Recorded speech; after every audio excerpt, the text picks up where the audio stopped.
예, 발행 시장을 제대로 보면 수익률이 보인다. 저희가 특식을 좀 마련했습니다. 금요일 기획 특집으로 발행 시장 하면 보통 우리가 이제 기업 공개, IPO가 대표적입니다. 보통 우리가 주식을 사고 파는 이런 것들은 다 우리가 유통시장이라고 하죠. 근데 뭐 유통시장, 발행시장 이렇게 구별해서 하는 사람은 없습니다. 어쨌든 발행시장에 주목할 필요가 있다라는 이슈를 가지고 구현모 단야 선생 모시고 저희가 3주간 특집으로 이 주제로 이야기를 하도록 하겠습니다. 스튜디오에 오셨습니다. 어서 오십시오. 예, 안녕하십니까? 네, 저도 오랜만에 뵙습니다. 이렇게 말씀드린 것처럼 사실은 발행시장, 뭐 IPO 혹은 뭐 사전에 공개하기 전에 미리 주식을 살 수 있다면 수익 큰 돈 버는 분들도 많아요. 네. 관심을 갖느냐 안 느냐의 차이인데 그러면 발행시장과 유통시장은 어떻게 다르고 어떤 구조를 가지고 있는지부터 좀 말씀해 주시죠. 네. 아무래도 이제 발행시장을 이해하면 평균 가격을 이해할 수 있기 때문에 지금 주가가 평균가보다 굉장히 높게 형성됐다면 우리는 매수를 안 할 수 있는 거고요. 반대로 그 발행시장 원가보다 주가가 낮다면 매수 쪽으로 들어갈 수 있는 그런 기회라는 것이거든요. 그러면 여러분들이 발행시장을 이해했을 때 어떤 위험과 어떤 기회를 잡을 수 있는지 준비된 차트를 한번 보도록 하겠습니다. 준비된 차트는 대양금속입니다. 2019년 연말에 매각 이슈가 있으면서 3,000원대부터 2만 원까지 올라왔는데요. 많은 분들은 시장에서 작년 연말에 인수합병 후에 주가 더 올라간다. 이런 부분이 있었는데 여기서 우리가 발행시장 공시 관련, 전환사채 관련 공시를 확인했다라면 우리는 이거를 매수를 하지 않는다라는 겁니다.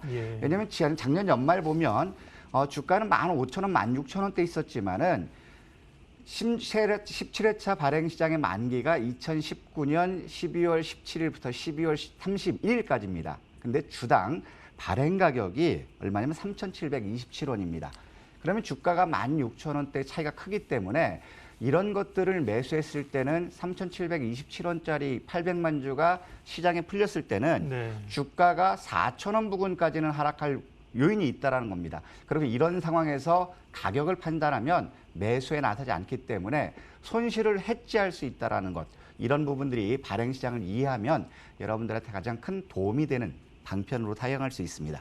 예를 딱 들어주시니까 훨씬 이해가 빠르네요. 그러니까 이제 주가는 시가는 한 15,000원, 16,000원 부근에 있는데 새롭게 발행하는 주식의 가격, 원가가 제가 3,700. 뒷거는 조금 빼고 3,700원이다. 그럼 이건 뭐냐? 사는 사람은 3,700원에 사면 엄청 사게 사는 거잖아요. 그렇습니다. 근데 15,000원에 산 사람은 사실은 손해볼 확률이 높은 거잖아요. 4분의 1까지 깨질 수가 있죠. 그런 그 공시나 내용들을 확인하게 되면 전략을 세울 수 있다. 이런 말씀이시잖아요. 네, 맞습니다. 그러면 발행시장에 대한 기본적인 얘기를 좀 얘는 딱 눈에 들어왔고요. 조금 더 얘기를 해주세요. 발행시장이 얼마나 크고 거래가 이루어지고 뭐 이런 얘기 좀. 발행시장 규모는 그 집계가 되지 않고 있습니다. 아, 그래요? 네, 2019년도 상장기업 중심으로 직접 자금 조달했던 부분이 대략적으로 260조 원입니다. 그러면은 유통시장에 상장된 코스닥, 코스피 상장 종목은 대략적으로 2,200여 개인데요. 시가총액이 1,717조 원입니다. 그러면 2019년도에 서울과 경기도 지역에서 신규 설립된 법인 수가 6만 3천 개 가량이거든요. 그러면 지금 이제 시장에 상장된 기업체보다 상장 법인이 훨씬 많다라는 겁니다. 그렇기 때문에 발행 시장을 이해하기 위해서는 우리가 도매 시장에서 우리가 제품을 구입할 거냐 아니면 소매 시장에서 갈 거냐 이 차이를 쉽게 깨달으면 쉽게 이해하실 수 있지 않을까 생각합니다. 자, 그러면 발행 시장에 관한 얘기를 한다고 했고 앞으로 이제 3주간 말씀드린다고 했는데 앞서는 이제 공시나 내용을 챙김으로써 큰 이익을 벌거나 큰 손실을 회피할 수 있는 얘기를 해주셨고 그걸 포함해서 보통은 우리가 이제 기업 공개할 때 IPO 할 때 신규 공모해서 상장하고 파는 이런 또 차익을 생각하잖아요. 이제 대표님께서 이 발행 시장에 주목하자 그 기본적인 컨셉이나 근거는 뭐예요? 발행 시장을 이해하면 원가를 알 수 있다고 했습니다. 그 말씀하시네. 원가를 알 수 있고 또 이게 시장에 언제 매물화될 수 있는지. 예. 그러면 그러면 공개할 때는 공개가를 원가라고 볼 수 있는 아닙니다. 거예요? 아니에요? 그거 말고 지금 이제 전환사채라든가 교환사채라든가 네. 신주 인구사채라든가 전환우선 상환주 예. 이런 부분들은 발행 가격이 확정돼 있습니다. 아, 매자님들. 네. 예. 그다음에 중요한 거는 언제부터 이게 시장에서 매물화 가능한지를 알 수 있기 때문에 아, 네네. 그 시점에서 매도 가능한 시점을 파악할 수 있으면 우리는 가격 비교를 해서 매수할지 매도할지 판단할 수 있다는 것이고요. 두 번째로는 상대방의 가격을 이해할 수 있기 때문에 이 가격을 활용해서 우리가 매수 기회로 활용할 건지 매도 기회로 활용할 건지 타이밍을 잡을 수 있다는 것입니다. 또 가장 큰 게 요즘 들어서 상장 기업들이 전환사채라든가 신주인수권사채라든가 상환우선주를 발행했을 때 그 기업체들의 주가가 단기적으로 못 간다는 경향이 많아요. 물량이 나올 게 있습니다. 아니요. 일단 이 부분은 1년 뒤에 전환되지만 그 발행한 주식들의 주가가 가지 못하는 이유는 리픽싱이라는 가격 조정 항목이라 있다는 겁니다. 작년에 발행했던 뭐 SPG라든가 STX라든가 이런 걸 보면 주가가 실적이 좋아짐에도 불구하고 가지 못하는 부분은 뭐냐면 발행자 입장에서는 주가가 더 싸지고 수량이 늘어났을 때 발행자 입장에서는 차익을 크게 가져간다는 거죠. 그렇기 때문에 SPG라든가 STX라든가 보면 발행가 리픽싱 최저 한도 수준까지 주가를 뺐다라는 거거든요. 그러면 이거는 주가가 더 이상 빠질 요인은 없다라는 겁니다. 왜 그러냐면 리픽싱 최저 한도로 갔을 때는 발행자들은 주수가 많기 때문에 이거를 주식으로 전환했을 때는 우리 개인 투자자들 입장에서는 살 수 있는 포인트를 잡을 수 있다는 거죠. 그렇기 때문에 우리가 발행 시장을 잘 파악하면 굉장히 중요한 기회를 잡을 수 있다는 것을 설명드리고 싶었던 겁니다. 예. 지금 이제 한 5분 얘기했나요?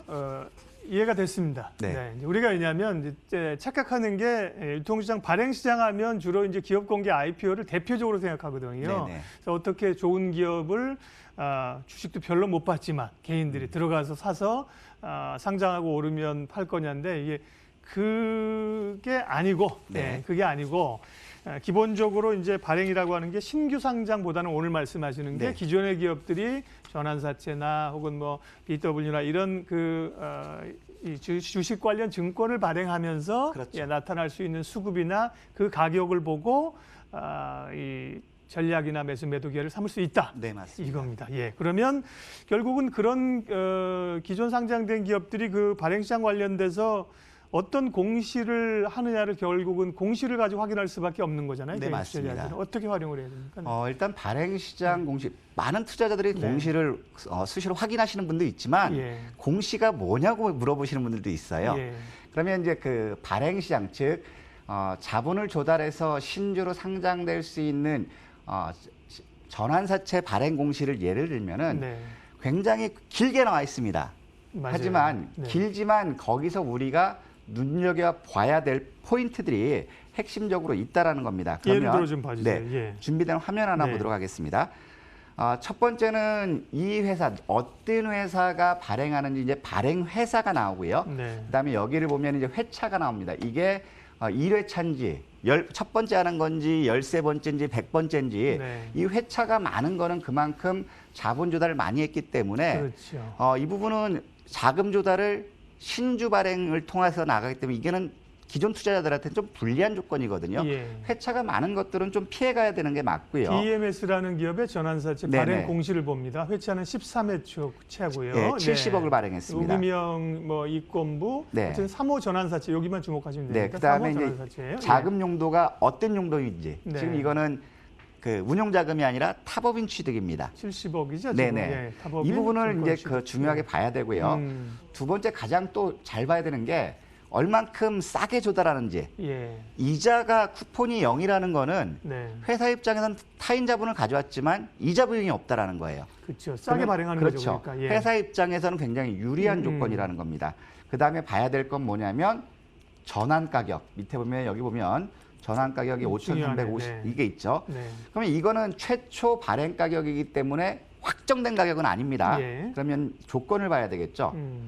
조건을 보면 이거를 보면은 전환 청구 기간은 2020년 10월 30일부터 2021년 10월 29일까지입니다. 예. 보통 기업이 안 좋은 기업은 전환 기간을 5년씩 늘리는 거거든요. 근데 여기 같은 경우는 이자도 싸고 전환 기간도 2년으로 줄여놨기 때문에 이거는 회사 쪽에서 굉장히 유리하게 나온다는 거죠. 네. 청약일이 나오고 있고요. 그다음에 리픽싱이라는 게 이게 제일 중요합니다. 예. 아까 최초 발행 가격에 있는데 대부분 통상적으로는 70%에서 가격 조정이 이루어집니다. 하지만 회사가 굉장히 좋고 투자자가 이것을 매각해서 차익을 얻을 자신이 있었을 때는 리픽싱 했을 때 한도가 굉장히 85% 높아지죠. 통상은 여기 빨간 표시로 된 부분이 85%, 통상은 70%입니다. 근데 70%라는 거 예를 들면 지금 만 원에 최초 7천 원까지 할인할 수 있다는 거죠. 예. 근데 여기서 가장 중요한 게 리픽싱 항목이 없는 거는 네. 액면가까지 가능하다라는 거거든요. 아, 그래요? 네. 리픽싱 조정이 이렇게 할인율이 표시되지 않은 거는 투자자들한테 굉장히 불리한 거고요. 아, 오히려 우리 리픽싱이 있으면 나중에 이 고무줄처럼 조정하고 없으면 그냥 그 리픽싱을 못하는 걸로 생각하는데 그게 아니네요? 그게 아닙니다. 아, 예. 왜냐하면 이건 정관에 있기 때문에 네. 투자자들한테는 굉장히 불리한 기업이고 예. 액면까지 발행하는 기업들의 특징은 뭐냐면 한계 기업들이 많아요. 이익을 내지 못하기 때문에. 그렇죠. 그렇게 되면 투자자 입장에서는 원금을 확보하고 수익을 얻기 위해서는 액면가까지 하는 조건이 되기 때문에 투자자는 가는 부분이고 예. 그래서 우리가 봐야 될 거는 리픽싱률이 통상 70%지만 80%, 85% 금리가 0%, 1%라는 거는 회사가 굉장히 좋기 때문에 우리 투자자 입장에서 관심을 가질 수 있다는 것이고요. 회사가 유리한 조건에서 네. 칼자루를 쥐고 발행했다. 맞습니다. 이렇게 볼 수 있습니다. 자, 그다음에 여기서 봐야 될 게 뭐냐면 조기상환, 얘가 주가가 현재가하고 전환가가 괴리가 있을 때는 네. 투자자 입장에서는 먹을 게 없을 때는 돈 내놔. 예, 그렇죠. 만기까지 안 가더라도 중도상환이라는 게 있습니다. 네. DMS 예를 들면은 1년이 되는 2020년 10월 30일부터 매달 중도상환 요청을 할 수 있거든요. 네. 그러면 DMS 주가가 전환 가격보다 높았을 때는 네. 투자자 입장에서는 중도상환보다는 주식으로 전환해서 그렇죠. 매도하는